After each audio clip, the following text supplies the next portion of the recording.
এদিকে পবিত্র আশুরা উপলক্ষে ইরাকের কারবারে চলছে প্রস্তুতি। এবছর তীব্র গরমের কারণে নেওয়া হয়েছে বাড়তি সতর্কতা। স্থাপন করা হয়েছে বৈদ্যুতিক ফ্যান, বিতরণ করা হচ্ছে ঠান্ডা বোতলজাত পানি। এছাড়াও বেশ কিছু ফিল্ড হাসপাতাল এবং ক্লিনিকে কাজ করছেন কয়েকশো চিকিৎসাকর্মী। ঢোলের তালে তালে দুলছে মিছিলের সবাই, কারো হাতে মশাল, কারো হাতে লাঠি। সবার গন্তব্য কারবালায় ইমাম হোসেনের মাজার।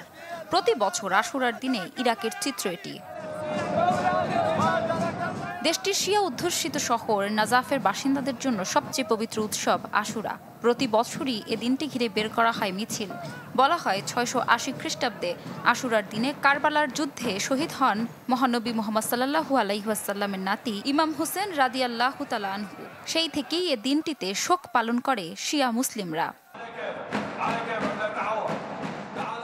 অনেক আগে থেকেই নাজাফের বাসিন্দারা বেশ ঘটা করে পালন করে আসছে পবিত্র আশুরা। সাদ্দাম হোসেনের শাসনামলে নিষিদ্ধ করা হয় আশুরা পালন।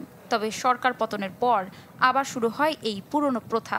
কথিত আছে জ্বলন্ত মশাল মূলত ইমাম হোসেনের এবং তার অনুসারীদের ওপর আক্রমণের সময় তাদের তাঁবুতে জ্বলতে থাকা আগুনের তাপের কষ্টকে প্রতিনিধিত্ব করে। মশালটিতে জ্বালানি এবং সাদা তেল যোগ করি। মশাল জ্বালিয়ে এখান থেকে ইমাম হোসেনের মাজার পর্যন্ত স্লোগান দিয়ে যাই। সব আনুষ্ঠানিকতা শেষে মশাল নিয়ে একই জায়গায় ফিরে আসি।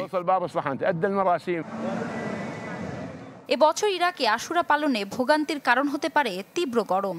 বর্তমানে ইরাকের তাপমাত্রা ৪০ থেকে ৫০ ডিগ্রি সেলসিয়াস। এই গ্রীষ্মের প্রখর রোদ উপেক্ষা করেও পবিত্র নগরী কারবালা ভ্রমণে হাজার হাজার শিয়া তীর্থযাত্রীর ঢল। এবছর আশুরা ঘিরে নিরাপত্তা এবং আরাম নিশ্চিত করার জন্য বেশ কিছু ব্যবস্থা গ্রহণ করেছে ইরাকের কর্তৃপক্ষ। প্রচণ্ড গরম আবহাওয়া মোকাবেলায় স্থাপন করা হয়েছে বৈদ্যুতিক ফ্যান, তীর্থযাত্রীদের বিতরণ করা হচ্ছে ঠান্ডা বোতলজাত পানি, স্থাপন করা হয়েছে ফিল্ড হাসপাতাল এবং বেশ কয়েকটি ক্লিনিক। এছাড়াও শহরের প্রবেশ পথে স্বাস্থ্যকর্মীদের মোতায়েন করা হয়েছে তীর্থযাত্রীদের সাহায্যের জন্য। দর্শনার্থীদের জন্য সবকিছুই পাওয়া যাচ্ছে। দর্শনার্থীরা যারা আসছেন তখন তাদের কোনো কষ্ট হবে না আল্লাহর রহমতে। এখানে ছায়া আছে, পানি আছে এবং সবকিছুই ভালোভাবে পাওয়া যাচ্ছে।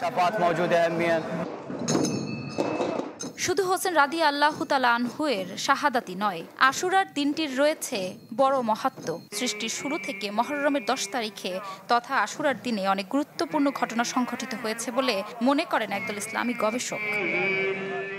ইফশিতা জামান, চ্যানেল 24। ঢালাইয়ে দৃঢ়তা, নির্মাণে নিশ্চয়তা, প্রিমিয়ার সিমেন্ট, ঢালাইয়ের রাজা।